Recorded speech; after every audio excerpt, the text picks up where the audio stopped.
Here we have Shannon, Chris, and Niels Gore to talk about the Dotte agency and their work and also sustainability. Enjoy.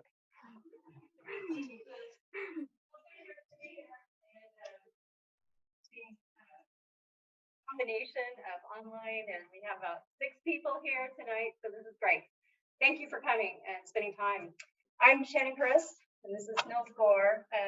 I'm teaching ARC 608 4th year urban dwelling class right now, and I teach ARC 509, 510. That's what I always teach. Yeah, and then I teach ARC 209 in the spring, so I kind of move back and forth between 2nd year and 4th year. So we both have been here for 20 years. So there's a kind of, the bigger story. We're colleagues, but we're also married to each other. So as you kind of look at this story, you're going to kind of start to make some connections. So we'll just clear that up right now. So Dotte agency, we're going to talk about that. And as Liz said, a little bit of sustainability. And we wanted to kind of give a kind of origin story of where this was coming from, how we start to think about what is sustainability, kind of give you a kind of outline of, some 5 key areas that we consider that agency spanning, and then show you just briefly some examples. We'd really like to kind of move through this fairly quickly so that we have time for questions if you guys have any. So let's start with this. Oklahoma Corner Park. 1999. You want to start with that? So we lived in Mississippi at the time, Mississippi State University, and we're both. Shannon directed a program called the Small Town Center, which was an outreach program for Mississippi State University, for the School of Architecture at Mississippi State. And this little town invited us to do a design build project on those 2 lots right there. Some buildings had fallen down, and it was a park that was intended to kind of perform a healing function in the community. There were some issues having to do with negative issues having to do with race relations in the town. And so a group of citizens got together and said, we want to build this park as a symbol of reconciliation. And so we did a number of things, but one of the things we built was this wisteria arbor. And I think it was the most robust thing that we built on that park. So now this is coming up on 22 years ago. I think what's interesting about it was that we kind of discovered what it meant to work in a community. This was right in the center of the town, right? And so 30 students every day out there, making things, cutting things, placing things, prototyping, right? And so we worked through our community partners. So leadership in the community kind of asked us to be there. And they really knew their town better than we ever would. And our students slowly got to know people, but we were really kind of out there in the center. And that was what was interesting to me, was just that we were learning how to be good listeners, how to kind of work in space, test ideas with community partners and kind of figure out what worked. We even had some challenges where people were kind of angry about what are you doing in our town? What's this about, right? And then we'd have to kind of call in our community partners to help us figure out how do we kind of keep moving forward in a really positive way. We only have to work 1 semester to finish this project, right? We always know that this pressure. And so what's interesting is we learned a lot along the way. And it was, it's not that we hadn't done other community projects, but they were mostly like paper projects, like you would design as a traditional architect, right? Solving the problem, thinking it through and presenting it. Well, this was, I think it had like $30,000 or $40,000 behind it. We had gotten a grant to build it. And so it really kind of changed, I think, the way that we think about who we were as architects and what our role would be.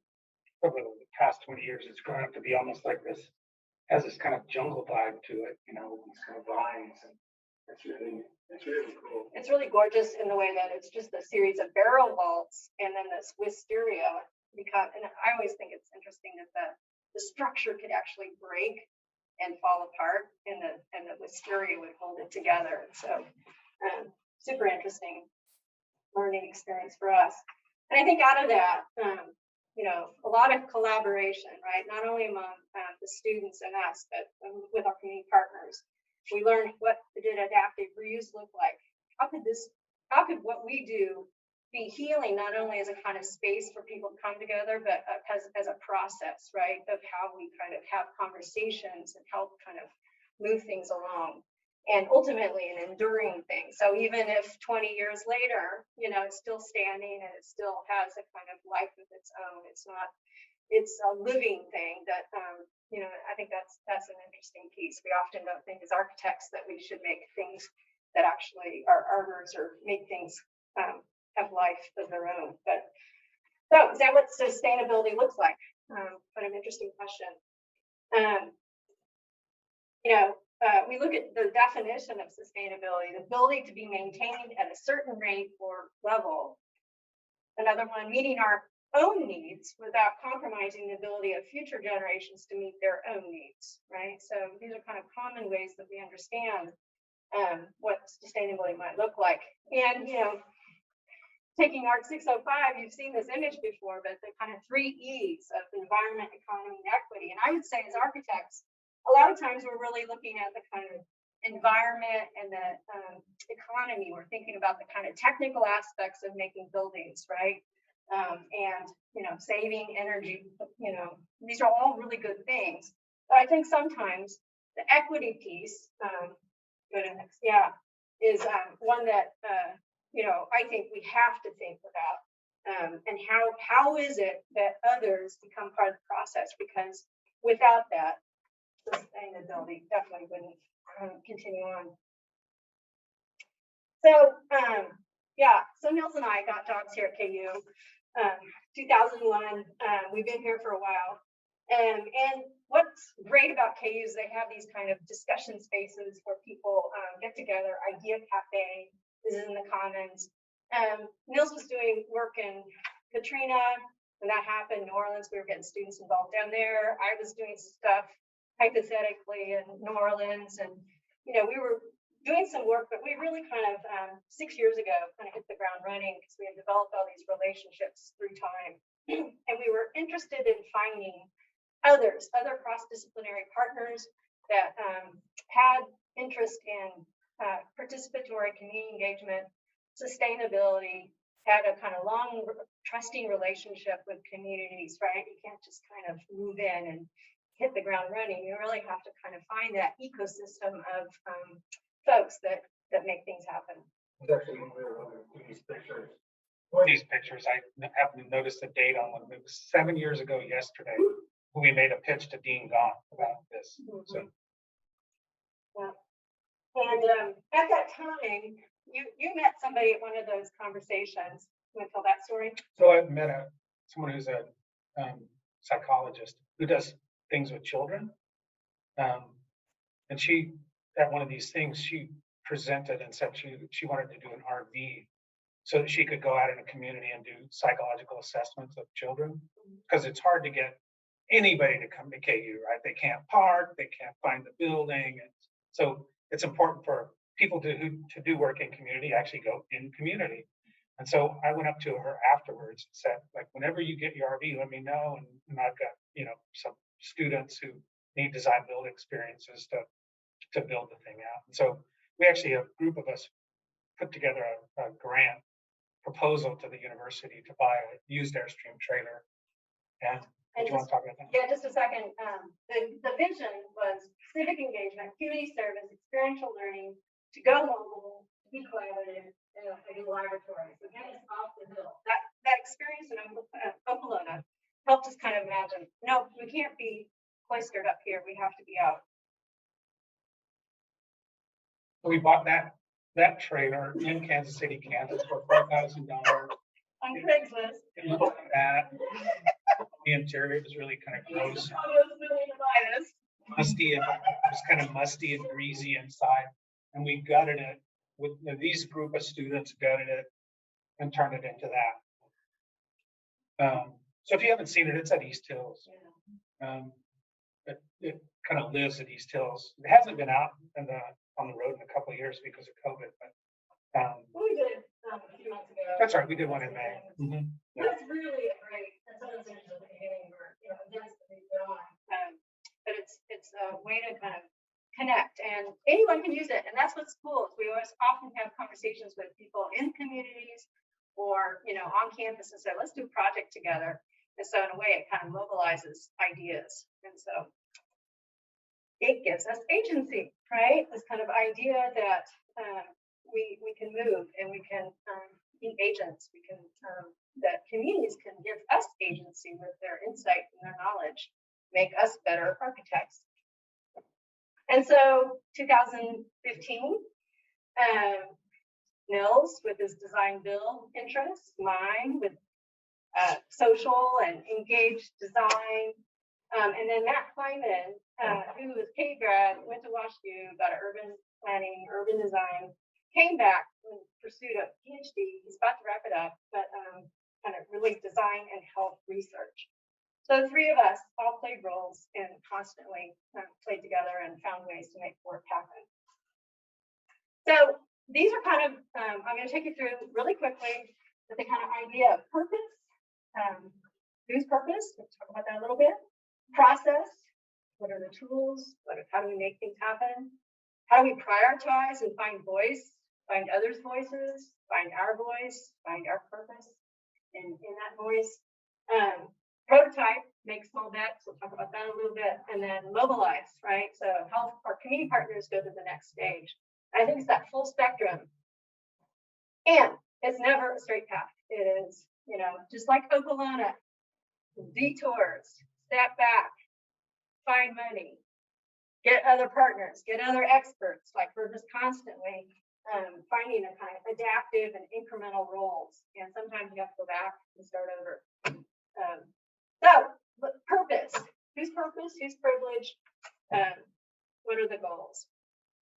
What's interesting is KU's mission says, lift students and society by educating leaders, building healthy communities, and making discoveries that change the world. So of the top three goals, building healthy communities is one of those prime goals, which is encouraging, right? But how do you do that as an institution like KU, right? Like, what does that look like? So we decided, wow, Kansas City, Kansas, big urban center, learning those lessons from Okolona, finding those places of distress and spaces of conflict and really cool people that want to make things happen, right? Finding a place that's not familiar with our own background, our own upbringing, the potential to make a difference at Kansas City. One of the most ethnically diverse counties in America. Which means you have great food there and interesting people to meet, see and talk to, and things to experience. And so I know that you probably have studied this quite a bit, but in my education, we did not study the kind of impact, the kind of policies that have shaped the built environment. So I feel like you guys are more informed on this, but policies have shaped the landscape of inequity, right? And there's a lot of factors. One of them, redlining, and the kind of historic ways in which the community that we're working in, mostly, back in the 30s, almost 100 years ago, was impacted by policies that put them at a disadvantage and disinvestment. And you know what? We're still seeing the kind of impact of that today. And so this seemed compelling to us, right? That this would be continue to kind of work in this area. When you drive down that street right there, you look to the left and the houses look a certain way, and you look to the right and the houses look another way. That's because the houses on the left were able to get bank loans. They were able to get,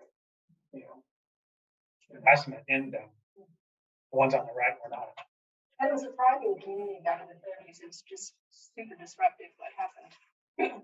Anyway, and 2015, our community partners, we had social behavioral science folks, we had public health folks, we had all sorts of really interesting other disciplines who connected us with downtown. And we put ourselves at the end of a parade. It's an immediate audience, 200 people coming down the road, and you put up a sign and you say, what do you want to see in your community? What's your community about? And so really kind of allowing ourselves to be open and listening, right? And that was key. No assumptions made, right? We really have to kind of figure it out with community partners. And so out of that, we've, over the last 6 years, developed, I think, a really kind of nice set of community partners, one of them of which is Groundwork. And, if you look at their mission, sustain and revitalize our beloved Northeast Kansas community, but through forward-looking, inclusive action, equity, community cohesion, institutional transparency, and environmental justice. Wow, what a beautiful kind of set of mission statement, right? Yeah. Look at I know we have to be concise. We're a big university, but that's just lovely to kind of think that we together can really kind of think about what does it mean to build healthy communities and what that intersection looks like. And so a common, if you don't know, spatial agency, other ways of doing architecture, it's a great book. Spatial agency is an idea where, spaces are made, through the built environment, we start to find these kind of agencies and expert, citizen, expert.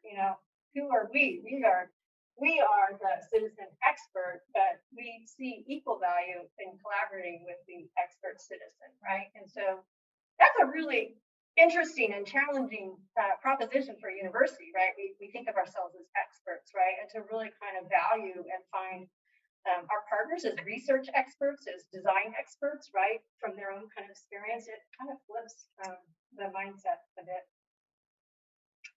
And so always remembering for whom the purpose is for.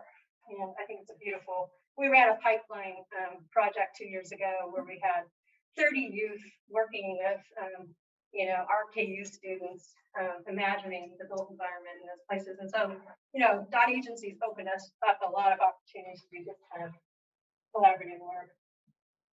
Second, process, whose tools are what tools, who's leading the design research and what design look like, right? Here I am with a couple expert bicyclists who know their community better than I ever will. And they are mapping where they feel safe, where they will take their community partners. I could ride, and I would not have the 40 years of experience this guy has, or the experience he has as a kind of advocate for youth, right?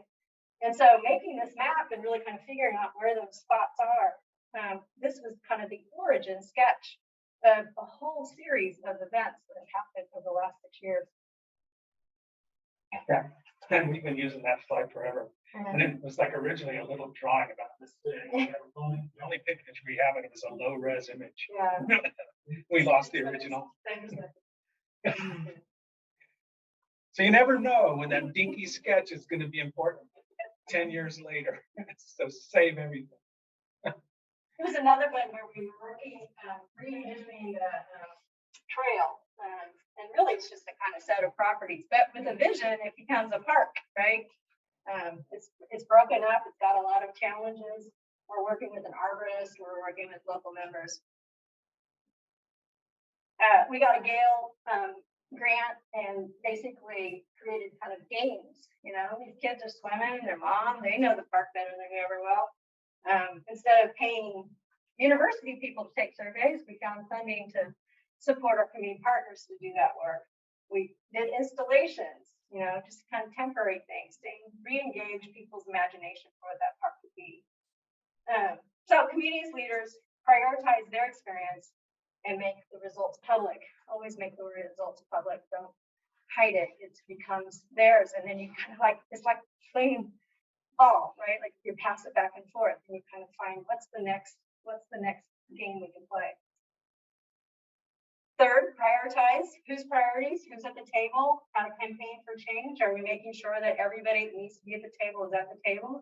You start a little conversation about possibilities, but then you got to go out and find out, oh, well, we actually need you, and we need you to be an advocate. We need you, right? And so you're, as an architect, as a kind of, as our role was, we're helping to kind of make that happen and really ultimately kind of thinking about how are we going to campaign for real change. These are interesting, right? Out of elective courses, right? We're creating maps and we're kind of seek the highest health impact for those at the greatest risk. And so you're seeing a kind of population density, visually it's so rich with each of these colors signify certain kind of attributes, right? and we start to kind of see concentrations of need. I think the different colors represent different ethnicities. Mhm. And so that starts to show you the ethnic distribution within the city and the clustering and the density as well. I just love design, right? Like, it's so kind of, you get it. Another one where we were looking at all 58 parks, and we were looking at a kind of walking distance to the park, who could use the park, and go If ahead. you just looked at this map, you'd say, this is the most important park because it's the biggest, right? But when you actually figure out who lives near the park, only 1,846 people live within a half mile of that park. Almost 11,000 people live within a half mile of that park. So where are you going to spend money to make some impact? You're going to spend it over there. And so, and you start to see a kind of collection of parks and a network of parks, and then you go, oh my gosh, 88,000 people live within this concentrated area, right? And so we have, and once you tell that story to health providers, right, people with some foundation funding, they're like, okay, your visuals just convince us we want this money to go. And then, more maps, right? That map becomes this map, and it becomes even more convincing. It has a concept, healthy community corridor. You're starting to see all these kind of possibilities of parks and data, right? And, possibility, oh, we got to fix that sidewalk, or we need a bike trail there, right? Connect the dots, right? And now all of a sudden you got really robust. Then you prototype. How do we make ideas visible and testable with others, not just us, right? Once again, we're kind of really getting out there publicly. How do we make this work possible? So this is a project, you saw this image before, and the question was, this is just an image of one of those parks, a big one with 11,000 people around it.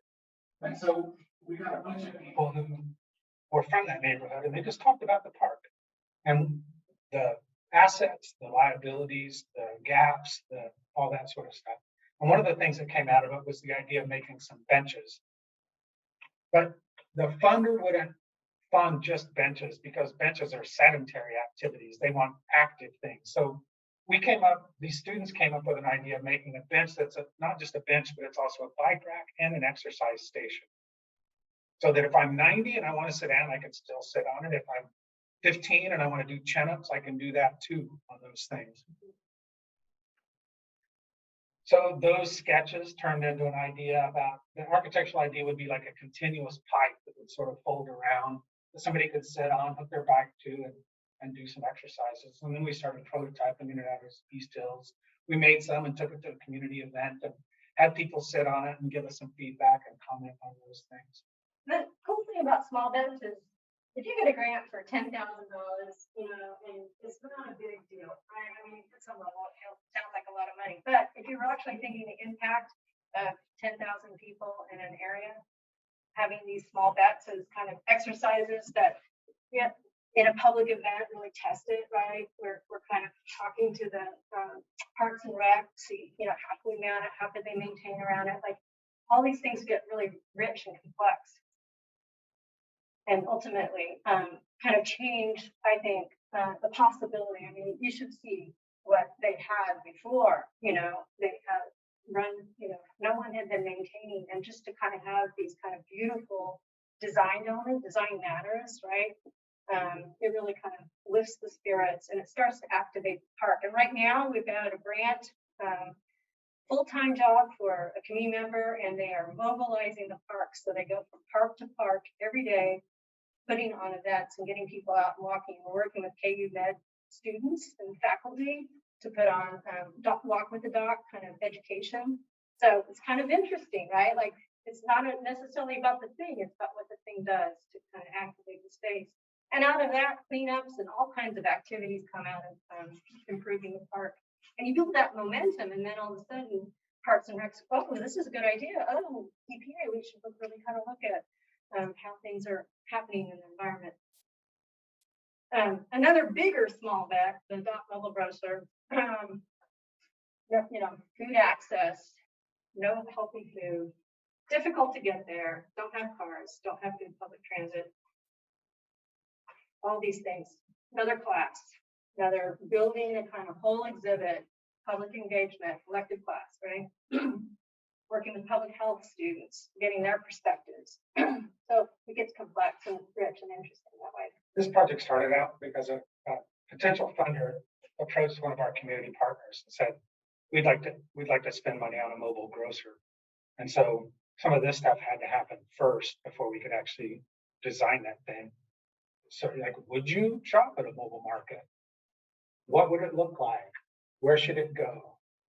And what would you want to buy on it? That sort of thing. And so only by first doing this kind of engagement could we then proceed with the next phase, which was. So this is the participatory part. And then again, conceptually, what is it? What are the attributes of it? How can we kind of tell the story in a concise and compelling way? And it's interesting, we ended up with 20 different, nonprofits. $250,000 later, we were able to buy a truck and invest and do all the work that needed to be done, hire the drivers and all that. So my students, whenever this was, 2017 or 18 maybe, started designing what it might be like and then developing prototypes of how the shelving system might work in terms of adjustability and how you would pack the truck and that sort of thing. We're just so excited that, this is students helping us get this work done and figure it out. So then we bought a used beer truck and then built it out. These are interns for the summer. It's nice. And then ultimately, Carpenter Collective, graphic design professors over in the design department, really, really well known. So they did a whole branding thing, naming thing, all that sort of stuff. And then during COVID, the truck, USDA boxes, over $500,000 worth of food was distributed over the last year and a half. And, 11,380, that's a lot of families, right? We're able to get food. And while we had designed it to be a kind of, affordable food, healthy food, and that's where it's going back to, it was really great to be able to kind of be of service and, to really kind of test it in a way. Since then, we have a nonprofit group. We did shared governance. We've given the truck over to a group. They manage it. It's really cool, right? Like they know where that truck needs to go. We've established 15 locations. We had to change the zoning regulations in the city. Just tons of obstacles, but that's what's interesting about the work we do. In fact, I enjoy the challenges. If it's gone too smoothly, it's probably not a good project. So that's what's interesting. And this one's had plenty of challenges. Yeah. Right now, the refrigeration unit is problematic. So it's actually back at East Hills. I have to run some tests on it to see if we can improve this refrigeration system.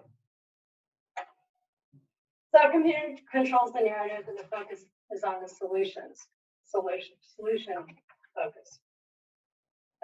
Where does it go from here? How do we mobilize? How does it really get citizen control? That example of a nonprofit helping them, become the leadership that they need to be.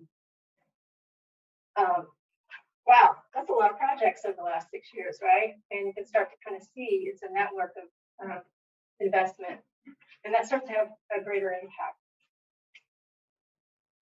It's not really about the material, it's about our capacity to shape things. The Astor Gates, if you don't know him, he's a fabulous artist, works out of Chicago, really kind of beautiful work, but to make the thing that makes the thing. So we're architects, we're designers, we make things, but the beauty of it is that it makes the thing that makes other things, right? Like it's the perpetual, that's maybe sustainability, right? That's really what we would hope. What will be left behind after this grant, this research project, and its work is complete. Community partners don't want to be kind of left with anything. That's a question that one of our community partners, actually, Rachel, the woman on the right there, asked that question. When we choose equity, cohesion, transparency, and justice, people, including people of color, are owners, planners, and decision makers in the systems that govern their lives. They are not W2, they are. We acknowledge and account for past and current inequities and provide all people, particularly those most impacted by racial inequities, the infrastructure needed to thrive. And everyone benefits from a more just, equitable system. Not only those, but we all do, right? We all extend and, find the benefits and participate in all this activity. So we shift from two separate entities. We find our intersections to create a thriving, diverse ecosystem. We think that's the definition of sustainability. So, if you haven't gone to our website, we are in deep gratitude for all the students that have participated in this in so many different ways. I think we've had over 500 students participate. Is that right? Like that, yeah. In the last 6 years, from classes, electives, to studios, to interns. It's been a great thing, and I think a lot of students find capacity to learn from others and kind of cope with work with others as well. And I think we're starting to kind of see some impact as they graduate. It's kind of interesting that kind of coming back, and firms are they learn some of these tools, and it's kind of interesting how they're having change in the profession too. So I'm excited about that. It's really, I think, you can tell I love this work, and I think it's important. It's really kind of changed my perspective of who I am as a professional architect. So yeah, we gave a talk to the AIAS or AIA Pillars group this summer, which was a lot of fun. Talking about AIA, that's great. Young professionals, and kind of fun to kind of see what their thoughts were. So we're open for questions. I do have a couple more slides just to talk about the participatory certificate. I just wanted to get a quick glimpse of what that looks like. Not trying to persuade you one way or another, but just to know that it's available. No, questions? Yeah. If there are any questions in the chat, feel free to put them in the chat, and then Olivia can read them out. That way, if you're uncomfortable unmuting yourself, you're also welcome to unmute yourself and just straight up ask.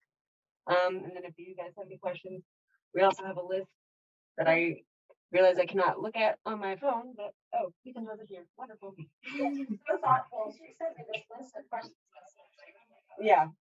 So we have a list from our advocacy committee that came up with some ahead of time. And so just going through, how do you ensure that you have enough produce to distribute? Oh, wait, oh, no, that's a Slack message. Okay. How do you ensure that you have enough produce to distribute across the county? How much food do you average giving away per trip? Great question. The USDA, I'll be really transparent here. It was complex, and the USDA is not giving out food now. They stopped it in August or September or something like that. But we had a partner. No, the market. Candies, yeah.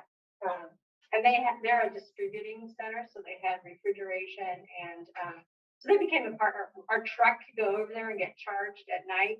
They would load it, it'd all be refrigerated, ready to go the next day. We were able to get grants to hire 2 drivers, so full-time, living wage, insurance, really trying to do it right. And that, helping our community partners. The work has kind of generated its own interest, and they've been able to get lots of support and grants with this. And kind of cool thing is Matt Kleinman is now working for the city in public health, and that's kind of interesting. And his job is to look out for and kind of raise questions of equity, public health equity. So that's pretty interesting that an architecture student has evolved to be in that position. So I have a lot of hope and faith that this will continue. But you need those partners, right? That's part of the work. 3 years. This just took a lot of work to get. And it still hasn't ever performed and operated the way it was originally intended to, because COVID intervened and all that. Yeah. It's intended to be a mobile grocery store where people buy food. It's not a food pantry. They don't give food away. I mean, it originally wasn't intended to do that. So it still has yet to actually be tested for what it was originally intended to do. Hopefully soon that will happen. Yeah. And there's a bunch of mobile markets across the nation, and Matt's given lots of talks And so we're kind of on the radar nationally for our work and how we're doing it. I think what's cool about the beer truck is this door's open and you don't have to go up in a bus. And so if you're in a wheelchair or you're difficult getting around, it's kind of right there and available. So, and I also think this is just like, there's other projects that could adapt and do that, right? Like if you're socially isolated, there could be other events, there could be COVID, like there could be all sorts of things that happen. And this becomes a kind of placemaker for people. So, yeah. Yeah, you have a question? Yeah, go for it. Uh-huh. Yeah. Uh-huh. I guess my question is, where do you envision this project going next? Like, do you envision a different county or? Oh, you mean Dotte agency? The whole growth, or just Dotte? Yeah. Oh, that is a great question. So, none of this has ever been supported by the university. We are just doing it. And so we write our own grants, right? But we do have endowment, and endowments we're about to meet somebody that might want to give some money to us, right? And so it's just like building that reputation and that kind of work. I do think that's a great question. I think it's got Wyandotte built into its name. And I really believe in trusting relationships and longevity, but things change. And, like I said, this summer we had some conversations with Douglas County and food sovereignty. And so it's not that I think some lessons here could be applied here, and what we might do here would be there. I think in my heart will always be connected to Wyandotte County, but you never know. So we're not kind of real, we're informal. And so we see our role as adaptive. We had a storefront space that somebody gave us for 3 years, right? And so that's kind of cool. And then they renovated it. And Mills did a little artist incubator, and that was right there, downtown. And that was being used the other night for a party. It's really fun to see how these little things inserted.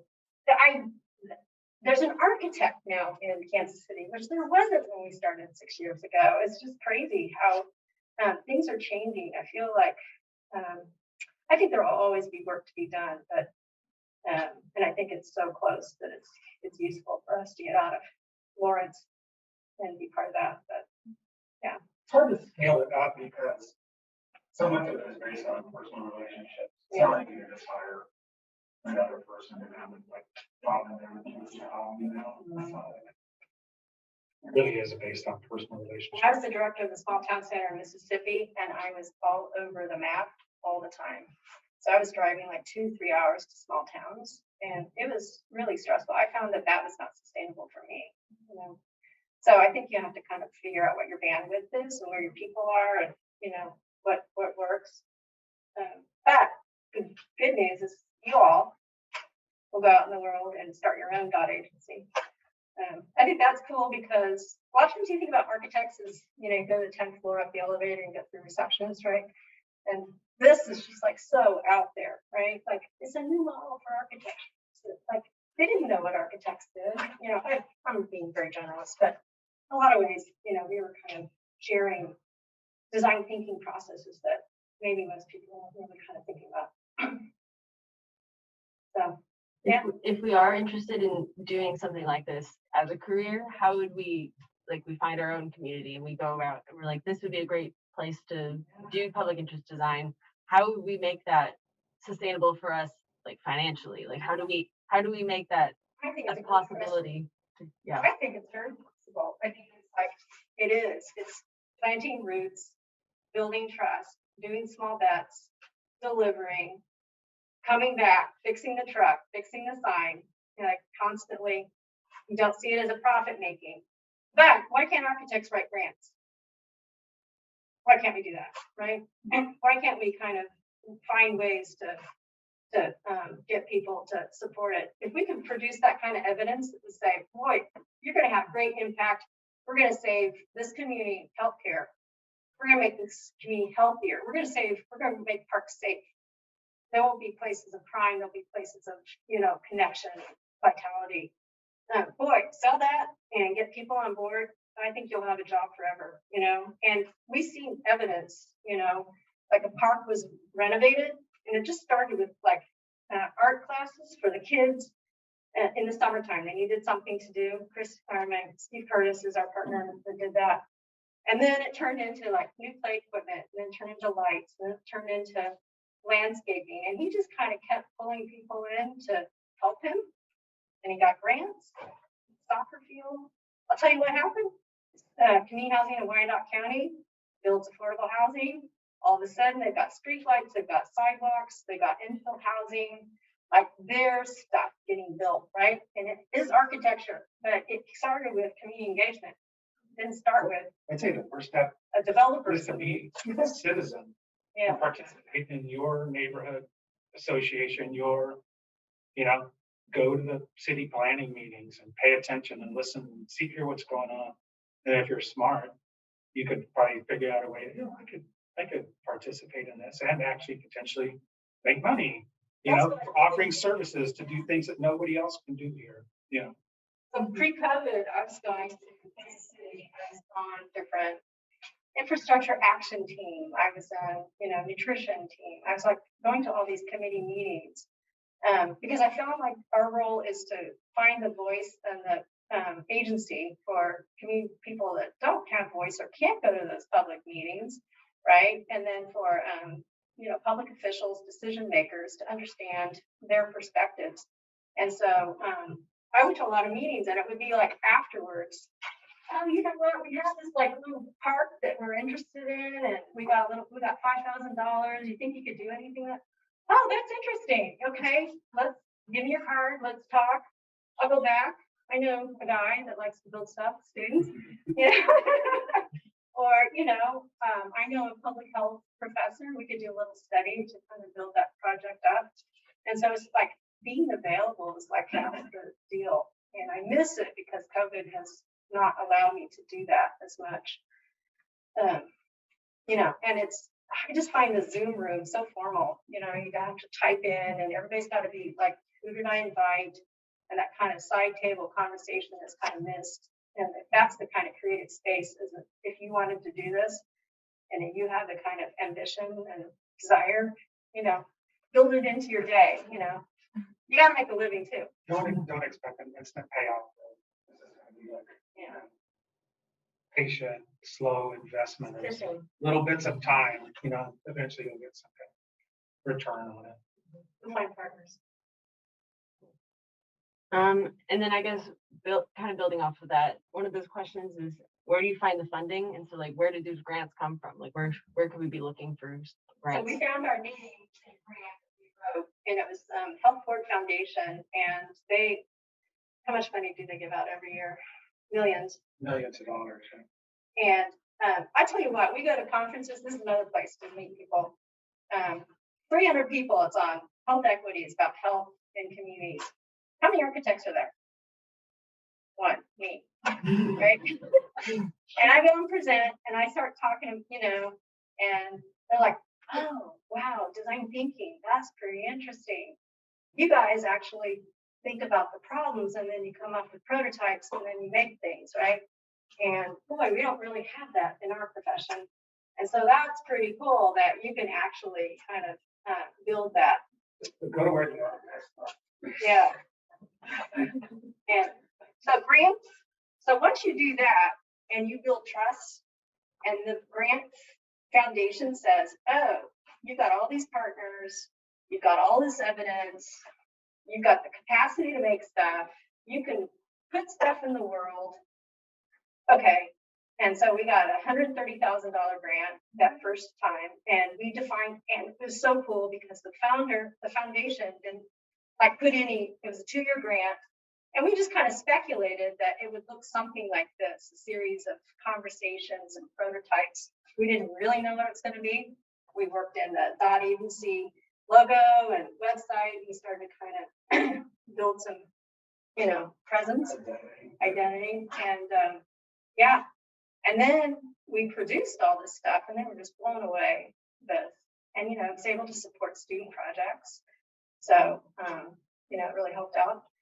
And then we got another one, another $130,000.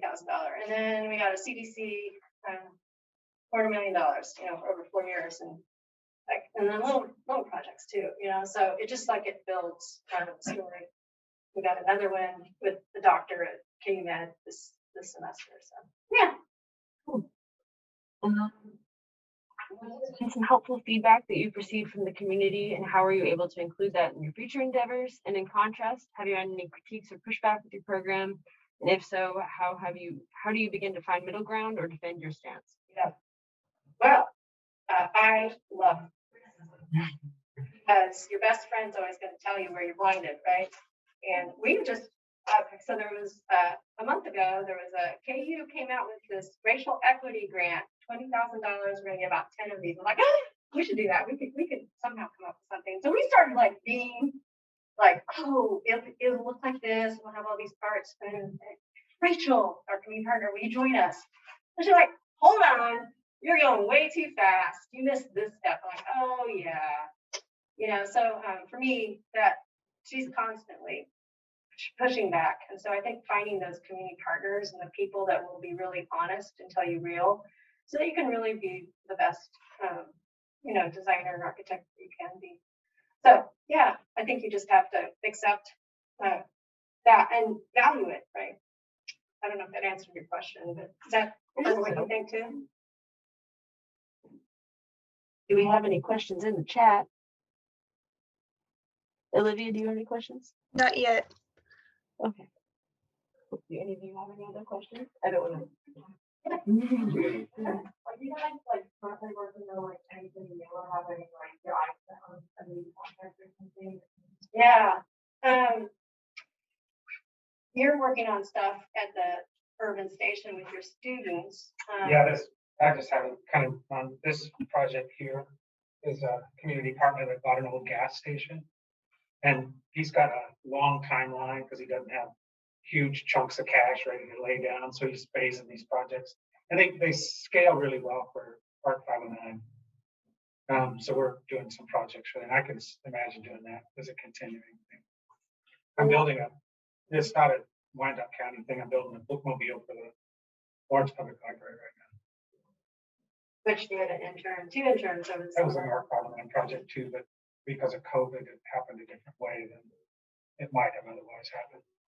And then we're having these conversations about food sovereignty, and we're interested, if anybody's interested, next spring, we want to develop a food map. We have some people interested in storytelling, so students that write and are artists in that way. We have a public urban studies professor interested in looking at spaces.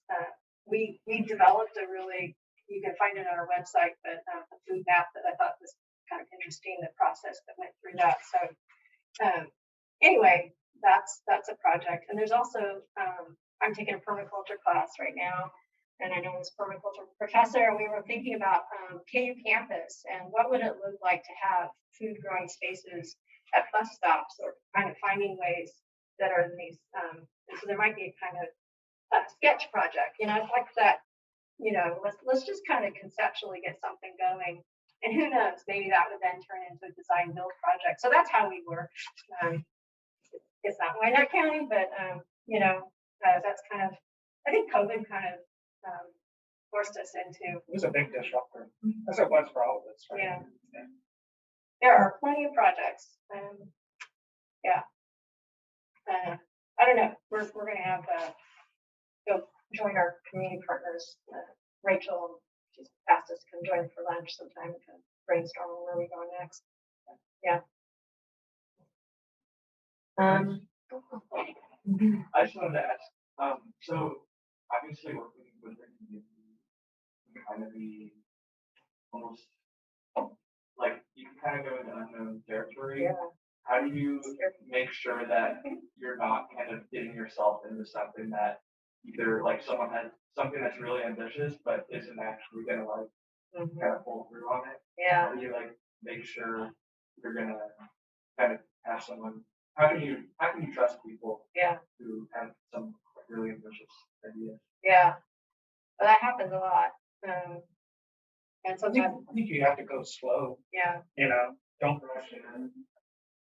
Don't make promises you can't keep, so the truck is really a big bet for us. It was a big investment. And what I know now.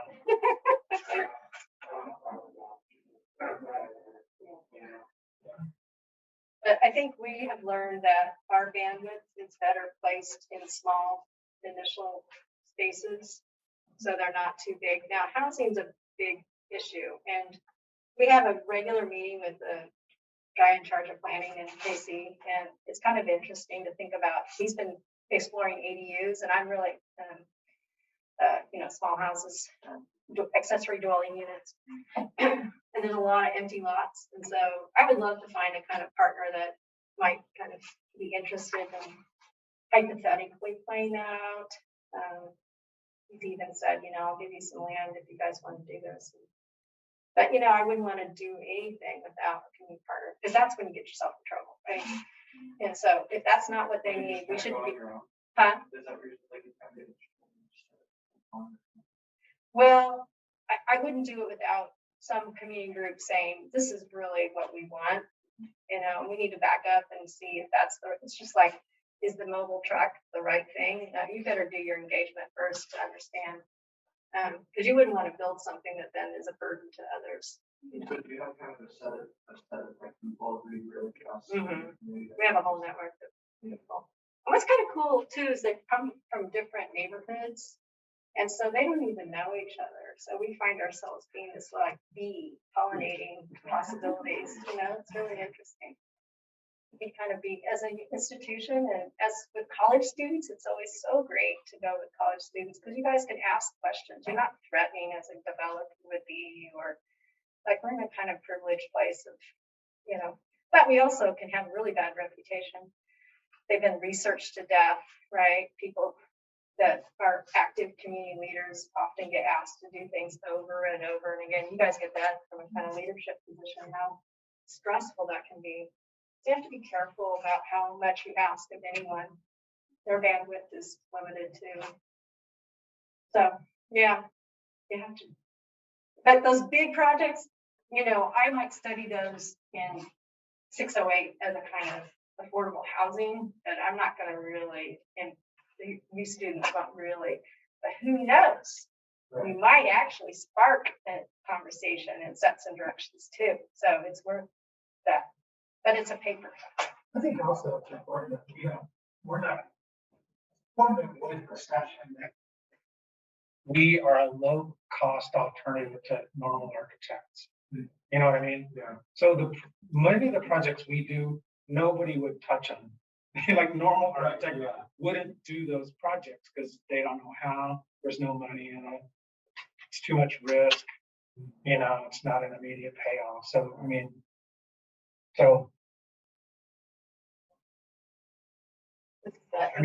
that's more of like a real architecture project. If that was a shipping container project that had a super low budget, and the architect's fee would have probably eaten up a huge chunk of that budget. $50,000 is a risk project grant. And again, we built up a relationship, and they go, well, we'll give this money to you all because we know you're going to build it. It's kind of fun. And it kind of sat dormant for a while, but I saw pictures from a couple of weekends ago. There were so many families, and artists have painted the outside, and murals have grown, and it's really become a kind of thriving little spot in Strawberry Hill. So, but boy, we had some conflict. People did not want a shipping container in their community. And it really must walk away from. Yeah, it really kind of busted up the community, but it also made them stronger because there were people that really advocated and saw how this might be. And we had to go in front of the city and get a variance, and we had to you had to really work with the silliness, in terms of mechanical systems and structure. It's just a simple little box, but we had to go through a lot of what are most over-engineered. Yeah. 160. But it's kind of cool because it exists and it pushes the boundaries of what the community thought was possible. So, that's kind of what we do, and institution. Isn't that the best values? We've been like testing new territory. Oh, we can tell you tons of stories. Complex. Go ahead. Yeah, it's an artist incubator shop. Oh, Yeah, so and so they yeah, go ahead. reasons of the pushback. Because they didn't want a shipping container in there. You know, it's a lot of people historic. Yeah, yeah. Like the loudest voices in the room. And one in particular was, you know, I think she had an unrealistic idea about what their neighborhood was. She kept referring to their neighborhood as Victorian. This is not Victorian. This is like American vernacular neighborhood, you know, working class sort of neighborhood. And then there were. She had this like image of like gingerbread and, you know, kind of like Casey Frank She didn't was understand. there. Professors for high like school. a block away from, half a block. So they had a strawberry neighborhood association, and then they started their own Strawberry Hill. What was it called? The This Dotte. splinter group kind of formed. And it was really interesting but they built the kind of, because they were investing and wanted the neighborhood to have like an artist incubator. There's no way that, you know, could have been something else, but this was in hand, and it was really kind of driven by the interest of the community to do it. It's just that there were a couple folks that didn't. So, you know, we were ready to stop. And you have to be. That's the hard part. When you're an architect, you get a contract, you kind of sign, you're kind of like got employees, you're like moving forward. We have that privilege of like back in the office.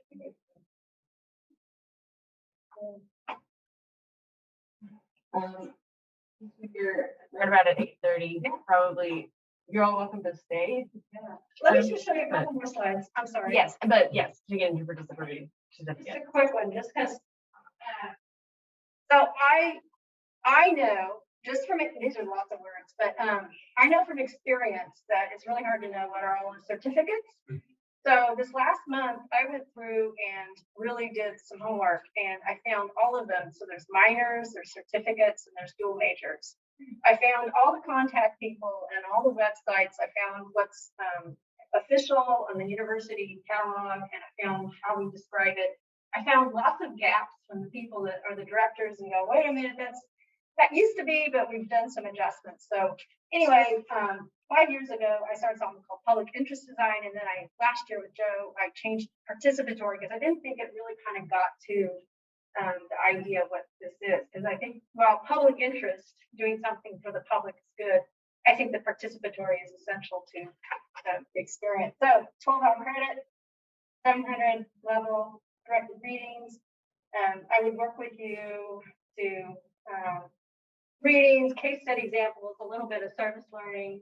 You could pick an area, let's say you wanted to do justice, or you wanted to do affordable housing, or you wanted to do public space.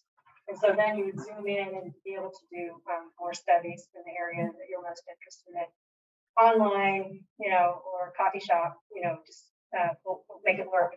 And then the ARC 509, 608, or 800. So if you're in a class where you think your studio is doing the work that has some form of participatory design, somehow your design work is being influenced by other factors, and you could really kind of, you know, I would work with you and your professor or whatever to kind of figure out what that looks like. So not every problem in the studio. Not every problem. Right. Depends on the actual studio. Right. I think Andrew and my studio, having taken the kind of work that because he did the master plan for Armadale, and they did a whole series of 100 interviews with community members. And my students have taken that data and they've changed their programming and the way that they're designing their projects. And I think for many of my students, they've really kind of taken that quite to heart. So it's changed their architecture. And so a reflective piece on that. We'll get you those 6 credits, and then ARC 600, or Gregory Krishlov's teaching a entrepreneurial thing this spring. Over in the business school, there's a social entrepreneurship class that would qualify. There's service learning. There's a whole list of Center for Service Learning has classes. So I would, I'm kind of making this thing up and making it work. So I'd work with you if this was of interest. And go to the next slide. I think the reasons why would you want to do this? Base knowledge of what participatory design is, learning by doing, working in it, engaged service learning, exploring social inadequate, these are parts of the kind of reading, gone beyond the classroom to help your community, assisting community agencies, 5-year design skills in the context of real world, and just demonstrated initiative. I won't go into deep into that, but I think, there's a lot of really interesting things to be able to walk away, and it would be on your diploma and all that good stuff. So it's just an opportunity to go a little bit depth. Like, we have all these electives, and you can take, and there's nothing wrong with it, breadth of knowledge, but sometimes I think people might want to bear down, and there's lots of good certificates and minors. So if you're not doing one and you want, and I've offered up that I gave this slideshow to the second years, and I'm willing to do it whenever and whatever you want, that I could help kind of give an overview of all the opportunities you guys have that sometimes seem a little mysterious. Cool. Well, thank you for your time. You guys are awesome.